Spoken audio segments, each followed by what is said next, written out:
사무엘상 28장 3절에서부터 20절까지 제목은 하나님의 복장입니다. 조금 아까 보셨던 영상은 양궁으로 시작해서 양궁으로 끝나는 러브스토리 같은 이야기인데, 저도 잘 몰랐던 것을 이 드라마 속에서 무당에 대해서 알게 됐어요. 여러분, 한국의 무당의 숫자가 몇 명이나 될까요? 잘 모르시죠? 1924년도 10월, 작년이죠? 10월 21일 날 한국일보에 대한민국의 무당 숫자가 약 30만 명이라고 합니다. 30만 명이면 여러분 저 경찰하고 교사 합친 것보다 더 많은 거예요. 그렇죠? 넓게 보도가 됐고요. 또 이제 좀 다른 뉴스에서 이렇게 조사를 해보니까 2000년대 초반에는 약 한 20만 명이었대요. 근데 지금은 얼마나 할까요? 아까 제가 통계는 24년도 통계잖아요. 그거는 이제 정확한 최소를 얘기하는 거예요. 지금 80만입니다. 80만. 왜? 나도 잘 모르겠어요. 왜 이럴까? 그리고 또 점수라고요. 그와 유사한 종사자들, 그 사업자 등록증 하잖아요. 그걸 찾아보니까 2022년 기준으로 해서 9,391개로 집계가 됐습니다. 지금은 더 많겠죠. 또 사회가 불안해지면 기승을 부리죠. 이런 상황이 있는데 점점 증가하는 추세입니다.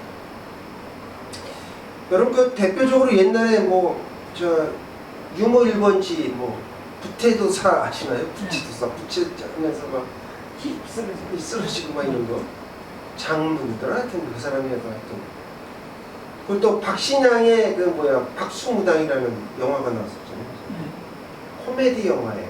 코미디 영화가 나왔는데, 작년에는요 개봉한 영화 중에 미스테리 공포 영화 파묘 있어요. 파묘도 역시 항일 투쟁을 다루었지만 그 안에는 주술적인 무당이 등장을 합니다. 최근에는 TVN에서 드라마 견우와 선녀라는 그런 드라마, 조금 아까 보셨던 그 드라마가 방영이 되고 있습니다. 처음에는 이게 웹툰으로 시작됐는데 지금은 이제 줄거리 드라마로 제작이 되었어요. 줄거리는 대략 아까 보셨던 양궁 선수인 견우, 고등학생이죠. 이게 이제 죽을 운명을 가진 남학생인데 요새는 CG가 잘 나와가지고 저런 것들이 잘 표현이 돼요. 이렇게 저승사자가 쫓아다니고 이런 것. 근데 그 주변에는 항상 불행이 따랐습니다. 견우가 처음 이제 전학을 왔는데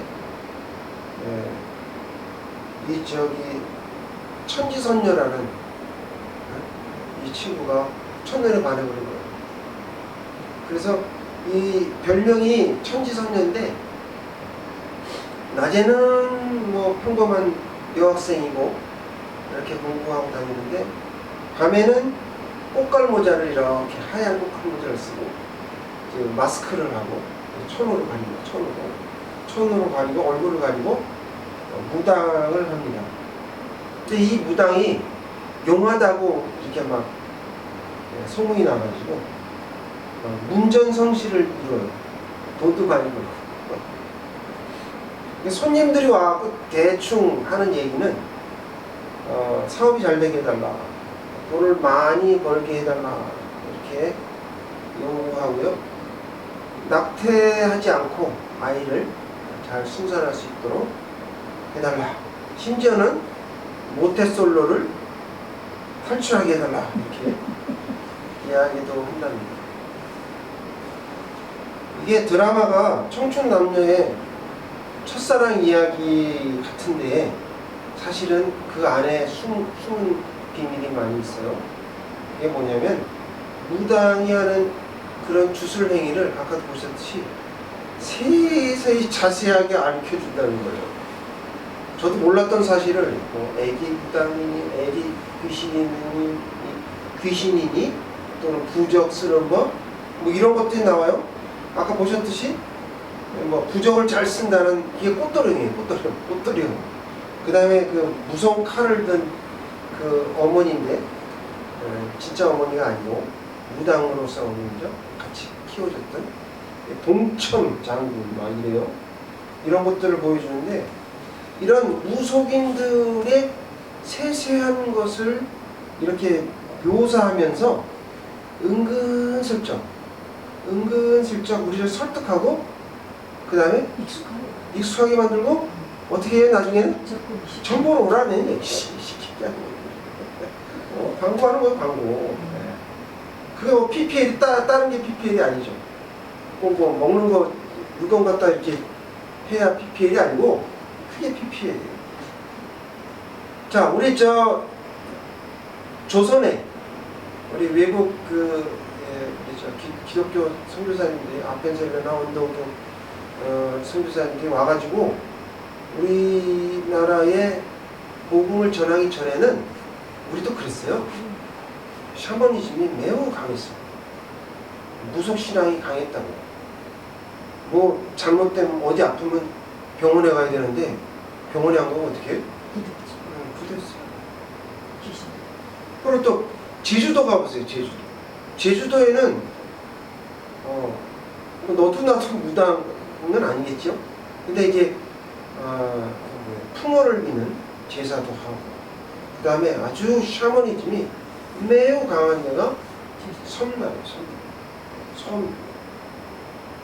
제가 왜 이 말씀을 드리는 거 아니 이따 좀 말씀드릴게요.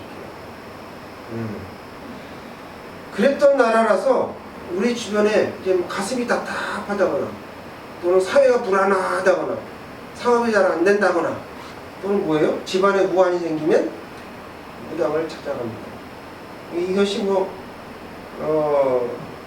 너무 자연스러워요. 너무 자연스러워. 자기의 무당을 찾아가면 처음에 막 야단치죠? 그러면서 과거를 들춰내고 그 다음에 미래를 얘기하는데 맞을는지 안 맞을는지 잘 모르겠습니다만 근데 과연 이런 일들을 하나님이 좋아하실까? 당연히 싫어하시죠. 그냥 당연히 싫어하세요. 또 우리나라는 어떤 나라였어요? 평양 대붕해가 일어났던 나라예요. 참 창피합니다. 창피하고 부끄러운 일들이 아직도 일어나고 있는데 그러면 우리가 이제 좀 살기가 좋아지고 좀 선진국이 되면 이런 게 없어질까요? 아닐걸요? 제 생각으로는 더하면 더하지 줄지 않습니다. 뭐 가뜩이나 가진 것도 많고 지킬 일도 많은데 또 신경 쓸 일도 많아지겠죠? 그래서 이런 것들의 이유는 그걸 세속이라고 하거든요. 한마디로. 세속. 이 세속은 매우 전형성이 강하고요. 강력할 뿐만 아니라 교활하기까지 합니다. 교활해. 그래서 나중에 많은 사람, 대다수 사람들을 이렇게 통제하려고 할 거예요. 제가 거짓말 같으시죠? 근데 일본을 보세요. 일본 신사. 이게 그거예요. 네, 샤머니즘이고 무담이었는데 나중에 이것을 천황이 이용을 하죠. 그래가지고 우리나라도 신사 참배하게 했잖아요. 한국 신사가 있었어요. 네, 남산에. 그러니까 이게 결국은 사람들을 통제하는 그런 수단으로 쓸 상황이 많다. 그래서 성경은 우리에게 뭐라고 얘기하느냐? 한 사람이 두 주인을 섬기지 못한다. 는 말이에요. 하나님은 하나님이고 무당이면 무당이지 네? 점치러 다니는 교인들은 없다. 그 얘기입니다. 그거는 무당이다. 이게 무당. 네? 다니면 무당이지 교회 다니는 네? 샤머니즘은 없다. 이것도 저것도 타협할 수 없다. 그러면 이런 만연한 무속신앙을 어떻게 막을 수 있을까요?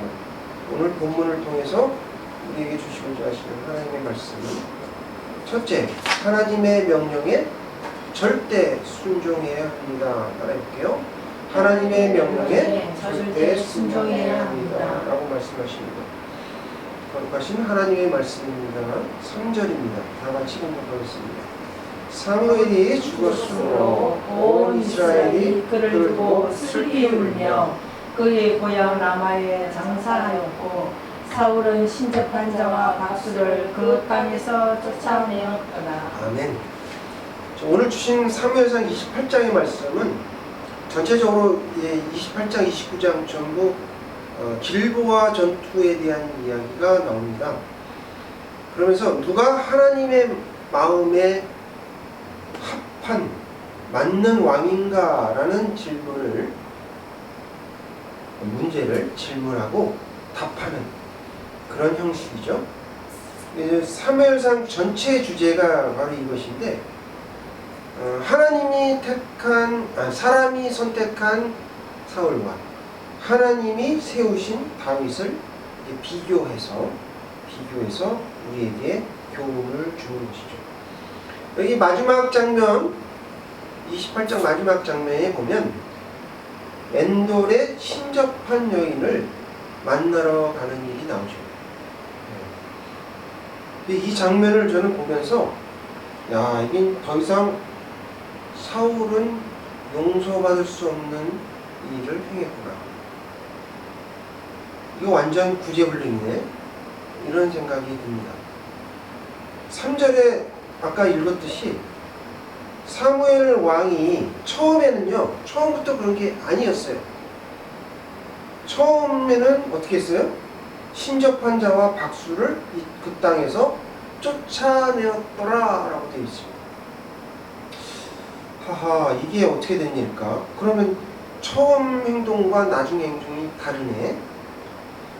이게 결과론적으로 뒤에 있는 나중에 그 신접녀를 만나러 가는 걸 보면 사무엘이 죽자 백성들이 슬퍼했잖아요. 그 슬퍼하니까 그 기회를 노린 거죠. 그래서 인심을 얻으려고 그렇게 한 행동입니다. 그래서 아주 거룩한 사무엘 코스프레를 한 거예요. 나도 거룩하다. 사무엘과 어때요? 비슷한 선지자다. 이렇게 신용을 낸 거예요. 신용만 냈죠? 왜 그러냐면 제 생각엔 그런데 신접한 자와 박수를 죽이지 않았어요. 그쵸? 쫓아내기만 했어요. 레위기 20장 27절을 찾아서 다 함께 봉독하겠습니다. 주보 뒷면에 있을 거예요. 그죠? 시작. 남자와 여자가 적신하거나 박수무당이 되거든 반드시 죽일지니 곧 돌로 그를 치라. 그들의 피가 자기들에게로 돌아가리라. 어떻게 하라고요? 신접한 자와 박수무당은 남녀를 불문하고 반드시 죽여라. 이렇게 명령하셨어요. 근데 그럼에도 불구하고 사울이 죽였나요? 안 죽였나요? 안 죽였어요. 사울이 죽이지 않았어요. 근데 여러분, 이런 일이 그 전에도 있었어요. 사무엘상 15장에 보면 하나님이 아멜렉을 다 진멸하라고 했거든요. 근데 아멜렉 사람만 진멸하는 게 아니라 짐승이고 뭐고 다 진멸하라고 하셨어요. 하나님께서.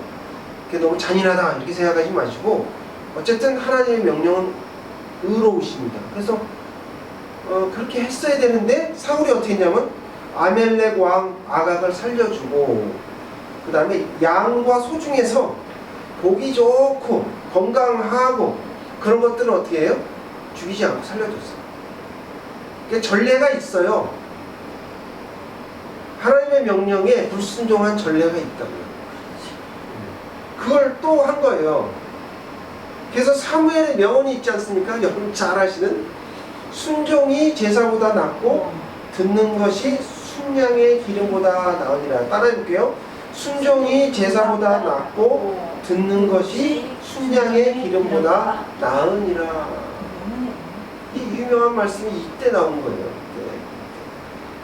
그러니까 사울은 불순종의 대명사다 이렇게 보시면 돼요. 그러니까 사람이 선출한 왕이기 때문에 그렇겠죠. 하나님에게 순종하지 않아요. 대표적인 인물이 사울이에요. 근데 여러분, 그게 어디서부터 비롯된 겁니까? 맞아요. 에덴 동산서부터 그렇게 된 거예요. 아담과 하와가 불순종함으로써 쫓겨났잖아요, 에덴 동산은. 그래서 이것이 줄곧 지금까지 줄기차게 죄를 짓는 가장 큰 범죄 중에 하나가 바로 교만과 불순종입니다. 그래서 이렇게 만든 거예요, 우리 상황을. 우리의 현재 이런 모습들을 그 교만과 불순종이 만든 거예요.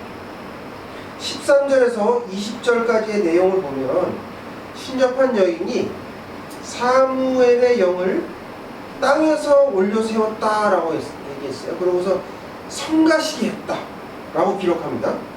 저는 이 말씀을 읽으면서 와, 이 여자 신퉁방통하네. 네? 이게 쉽게 얘기하면 아주 그냥 용한 거죠. 네?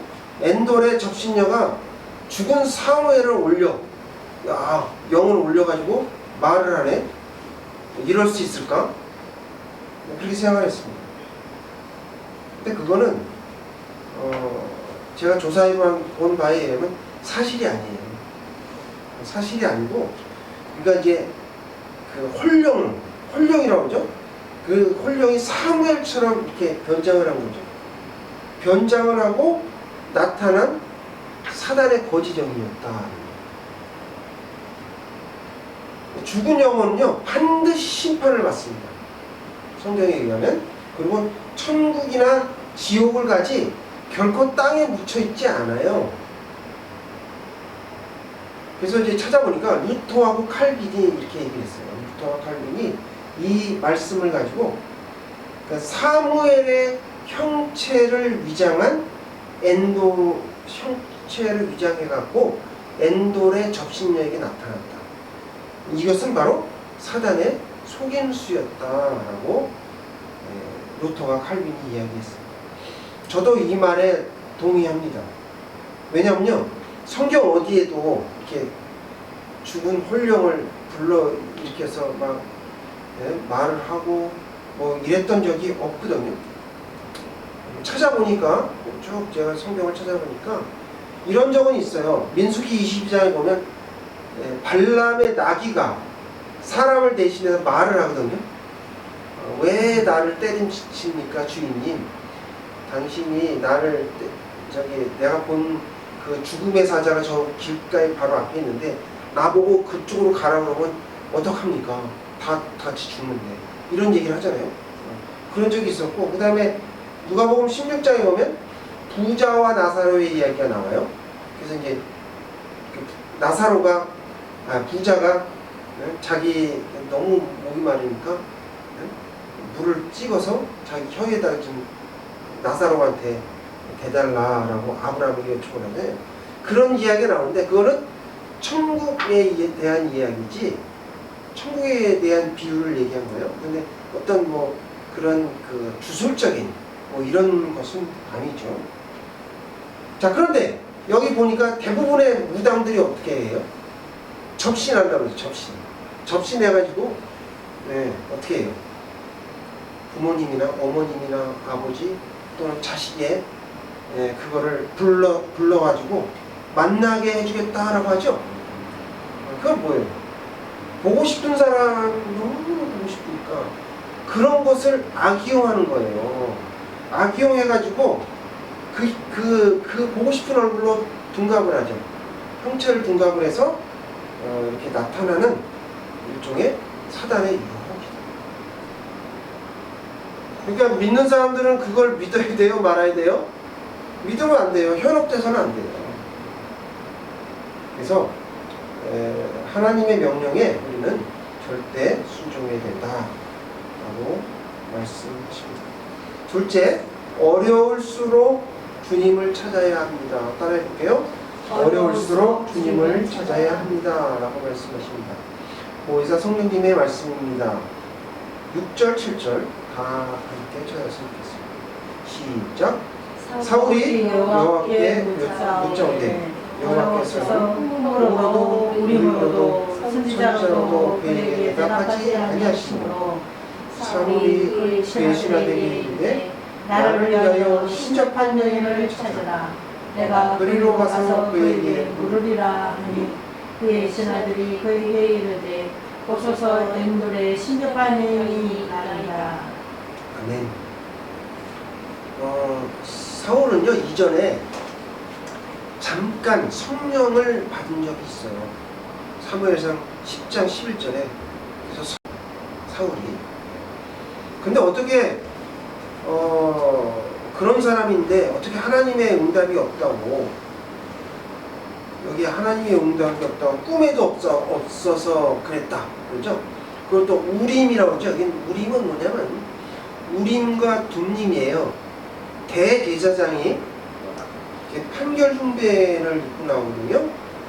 그래서 이제 이 12지파의 보석들이 이렇게 박혀 있는데 그 중에 이제 그 하나님의 뜻을 묻기 위해서 사용한 신비한 물건들이에요.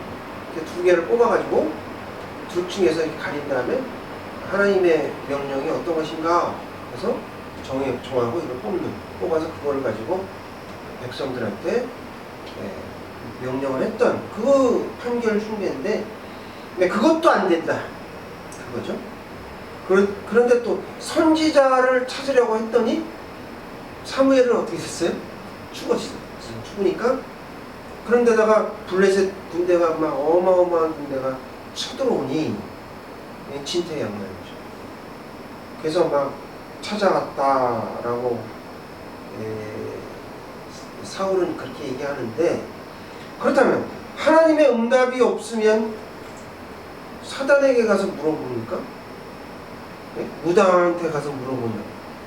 그건 아니잖아요. 매번 하나님의 명령에 불순종했잖아요. 사울이 왜 하나님께서 침묵하셨을까요? 이번에 어떻게 하는지 보신 거죠. 사울이 맨날 불순종하니까 뭐 이렇게 하라고 그러면 안 하고 딴짓하고 그러니까 하나님이 응답을 안 하시는 거예요. 물어봐도 대답이 없어요. 그러니까 하나님이 어찌하는지 두고 보신 거예요. 근데 아니나 다를까 엔돌의 신접녀를 찾아간 거죠. 그래서 우리가 종교의 세속화는요 아주 교묘해요. 그리고 전이가 잘 돼. 또 침투성이 강해. 그래서 하나님께서 무당 같은 사람을 같이 두지 말라. 그럼 어떻게 하라고? 심지어는 죽이라 라고 하신 이유가 바로 이런 이유이죠. 근데 우리는 사울 같은 우를 범하면서도 사실은 자기는 그렇게 안 했다라고 생각하는 경우가 태반이 많아요. 그게 왜 그러냐면 사단이 우리의 약점을 노린답니다. 약점을 노려서 공격을 하죠. 어떤 사람은 돈으로 유혹을 하죠. 어떤 사람은 권력으로 유혹을 하고 그리고 정신적으로 멘탈이 약한 사람은 무당에 가게 합니다. 이것이 바로 사단의 유혹이죠. 그래서 은밀하게 아주 은밀하게 교묘하게 진행되는 것이 바로 사단의 그런 일들입니다. 아까 제가 방송에 대한 이야기도 말씀드렸듯이 똑같은 얘기죠. 방송으로 자연스럽게 너무 이렇게 사회 전반에 걸쳐서 눈치채지 못하게 이렇게 하고 있다가 어느 날 갑자기 가장 성스러운 곳에서 대놓고 드러냅니다. 대놓고 드러냅니다. 그런 경우가 어떤 경우가 있었냐면요. 인천에서 있었던 성소수자들의 모임이 있어요. 그러니까 예전에는 자신을 막 이렇게 숨기면서 감추면서 살다가 이제는 뭐 창피한 것도 모르고 예, 세상에 드러내면서 자기의 영역을 넓히는 거죠. 이런 것들이 우리나라만 있는 게 아니라 어디에나 다 볼 수가 있는데 그 사회의 변화와 부패를 제가 뉴질랜드에 가보니까 초등학교 선생님이 게이더라고요. 우리나라는 아직 그렇게까지는 안 했겠죠. 벌써 몇 년 전 얘기입니다. 그리고 사회가 매우 성적으로 아주 자유스러워요. 자유스러워요. 그러니까 여자 같은 남자, 남자 같은 여자 이런 사람들이 너무 많아요. 지금 우리나라도 지금 그런데 여러분 암덩이 아십니까? 암덩이가 처음에는 어떻게 해요? 증상이 없죠. 괜찮을 것 같아요. 근데 이게 아주 조그만한 거라도 이게 나중에 내버려두면요 점점 커져가지고 나중에 여기저기 다 전이가 되죠. 그럼 어떻게 돼요? 수술 못해요. 떼어낼 수가 없어요. 그냥 죽는 거예요. 세상 사람들은 어려운 일을 당하게 되면 당황하게 되죠. 당황하고 피하려고 합니다. 피하려고 하고 그 다음에 하나님을 의지하기보다는 주위 사람의 도움을 요청합니다. 대부분의 사람이 그래요. 그리고 또 어려운 일이 없더라도 어떻게 해요? 권력의 힘에 의지하고 돈의 힘에 의지합니다. 그것이 세상 사람들이죠. 그 사람들 얘기는 뭐예요? 보이지 않는 하나님을 어찌 의지한다는 말입니까? 그런 얘기예요. 믿어지지 않는 하나님을 어떻게 의지하냐 이거예요. 그렇게 질문하시는 게 틀린 말은 아닌데 그런데요 그냥 믿어지는 경우도 있어요. 여러분 그냥 믿어져 갖고 나온 거 아니에요? 사실 그냥 믿어지는 거예요. 보이지 않아도 의지하게 됩니다. 여러분 신기하죠? 진짜 신기해요. 제가 지난주 월요일날 예배 끝나고 그 다음날 월요일날 아주 큰 경험을 했어요. 꿈을 꿨는데 꿈속에서 어디를 갔다 왔을까요? 천국에 갔어요. 맨날 천국문을 여는 연습만 하다가 드디어 들어갔습니다. 들어가서 천국에 갔다 왔는데 자세한 얘기는 제가 못 드리고 간혹 저기 설교 때 좀 드리기는 하겠습니다만 하나님과 저의 비밀이죠. 비밀입니다. 그리고 여러분도 제가 자세히 설명한다고 해도 믿어지지 않으실 거예요. 안 그래요? 경험해보지 않고서야 어떻게 그걸 설명을 하겠습니까? 저도 몰랐는데 진짜 꿈을 꿔보니 천국이 제가 상상했던 거하고는 전혀 다른 그런 곳이었어요. 꿈에 본 천국을 한마디로 요약하기는 어렵습니다만 엄청나게 큰 거대한 놀이동산과 같다 이렇게 생각하시면 디즈니 월드 제가 못 가봤는데 그거가 수억 배 되는 그러한 놀이공원이다 이렇게 생각하시는 게 딱 정확한 겁니다. 너무 기쁘고 너무 좋은 거예요. 그 하나님의 그 정원이요. 이거 얘기해도 되나?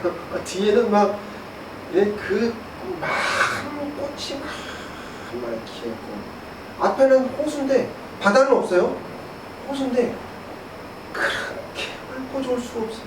막 수영도 하고 또 산책로 가 있는데 너무 걷기 좋아요. 그런 곳이 없어요. 진짜 제가 어디든 가봤지만 그런 곳이 없어요. 여러분 상상이 되진 않죠? 상상이 되진 않아요. 믿으시지 않으시겠지만 여러분도 한번 시도를 해보십시오. 성경을 좀 많이 쓰세요. 신경도 많이 쓰고 열심히 기도 한번 해보세요. 천국문에 들어가기 좀 해주세요 라고 한번 해보세요. 주신다니까요. 제가 지난번에 말씀드렸잖아요. 우리 세상에 있으면서 그걸 천국을 경험을 해야 된다. 그래야 천국 가기 쉽다. 네? 그게 말씀드렸죠. 하나님을 만나야 돼요. 하나님은 못 뵙고, 하나님은 거기 못 뵙고 천국만 구경했어요. 여러분, 노아 아시죠? 노아가 어땠어요? 믿어지지 않는, 믿을 수 없는 그런 방주를 300년간 지은 사람이 노아잖아요. 네? 하나님이 뭐라고 그러셨을까요? 얘 봐라. 다들 안 믿는데 내 말에 순종하네. 하나님이 얼마나 기쁘셨을까요? 그죠? 노아만 믿었잖아요. 여러분도 믿어지지 않는 것이 있으니까 그냥 믿으세요. 믿으시면 돼. 그 하나님이 어떻게 해요? 그 믿음을 보시고 기뻐하십니다. 어려울수록 다른 사람은 다 어딜 찾아가고 뭐를 의지하고 하지만 여러분들은 하나님을 의지하고 하나님이 하시는 일을 절대적으로 믿어야 돼요. 그걸 우리가 믿음이다 이렇게 얘기하잖아요. 그래서 믿음이 누구를요? 하나님을 기쁘시게 만듭니다. 그러므로 어려울수록 주님을 찾아야 한다 라고 말씀하십니다. 하나님의 명령에 절대 순종해야 합니다. 어려울수록 주님을 찾아야 한다라고 말씀하십니다. 시편 83편 12절을 찾아서 다 함께 공부하겠습니다. 시작.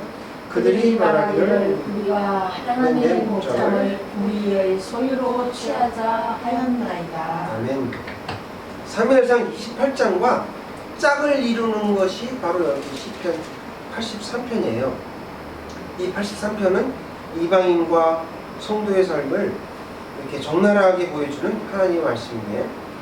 9절에서부터 10절까지가 그 여사사 드보라가 싸우는 모습이 나오죠. 하솔왕 야빈이 철병거 900을 이렇게 와 싸웠던 이야기가 나와요. 그때 전쟁터 이름이 엔돌입니다. 엔돌.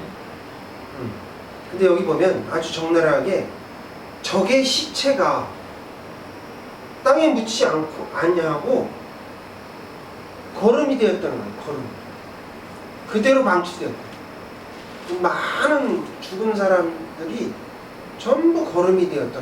굉장히 이게 무서운 말입니다. 성경에서 이런 내용이 거의 없어요. 나온 적이 없어요. 그런데 이런 표현이 여기 나와요. 그 엔돌에서 일어난 일과 아까 사울, 그러니까 사울은 나중 얘기죠. 사사 드보라 때 이야기고 나중에 왕정 시대 때 사울 왕 때 일어났던 그 성경에 딱 두 번 나와요. 이렇게. 그러니까 사무엘상 28장하고 시편 83편하고 딱 두 군데 나오는데 왜 이렇게 겹칠까? 두 사건의 공통점이 무엇일까? 그러니까 이게 이제 하나님과 사단의 영적 싸움이거든요. 영적 싸움에서 하나님을 의지하느냐 아니면 사단을 의지하느냐, 엔돌의 접신녀를 의지하느냐. 나중에 우리가 사단을 의지하게 되면 어떻게 된다? 땅에 거름이 된다. 이런 얘기를 간접적으로 잘 표현해 줍니다. 그래서 엔돌이라는 지명의 이름이 그냥 넘어갈 수 없는 거죠. 성경에 딱 두 번 나옵니다. 사단은 줄거디요, 에덴 동산 때부터 지금까지 어떻게 해서인지 하나님의 목장, 에덴이죠, 에덴. 하나님의 목장을 무너뜨리려고 합니다. 여기 저 지구촌교회 구역 모임을 뭐라고 그래요? 목장 모임 그러잖아요. 아마 여기에서 따오지 않았나, 하나님의 목장 여기서 따오지 않았나 생각하는데, 하나님의 나라의 실체가 바로 뭐예요? 교회죠. 이 교회를 이 땅에서 소멸하려고 하는 그 음모를 꾸미는 게 바로 사단인데, 그 바로 그 교회가 뭐예요? 우리가 하나님의 목장이라는 거죠. 그러니까 종교인들을 돈으로 유혹해서 타락하게 만들고, 많은 사람을 우상으로 이렇게 속여서, 그래서 교회를 세속화하려고 이단을 만들어서 방해를 하고, 신천지를 만들어갖고 이 한국교회를 아주 힘없는 교회로 만들고, 이런 모든 것들이 사단의 교묘한 전략이라는 거죠. 그래서 우리는 그럼 이거 그냥 내버려두고 방치해둬야 되느냐? 그럴 수 없다 이거예요. 왜? 하나님의 목장을 그냥 내버려둘 수 없다. 스스로 지켜야 된다. 오늘 우리가 부른 찬송가 있죠. 204장에 이런 가사가 있어요. 주의 말씀 듣고서 준행하는 자는 반석 위에 텄 닦고 집을 지음 같아. 비가 오고 물나며 바람 부딪혀도 반석 위에 세운지 무너지지 않네. 그렇습니다. 만세 반석이신 예수님 위에 우리의 교회, 하나님의 목장을 세워서 잘 지켜야 된다는 거죠. 언젠가 우리가 나중에 그 13절에 보면 주의 이름을 높일 때가 있어요. 주의 이름을 높일 때는 아무래도 마지막 심판 때의 이야기를 하겠죠. 그때에 우리가 대적에게 주의 이름을 알게 하는 일이 반드시 일어납니다. 그래서 그때를 위해서 우리가 하나님의 이름과 영광을 위해서 살아야 되고요, 열정적으로 기도하는 우리가 되어야 되겠다라는 것이 오늘 말씀의 요약입니다. 하나님의 목장을 잘 지키는 사랑의 나눔 교회 성도님들 다 되시길 주님의 이름으로 축원합니다. 기도하시겠습니다.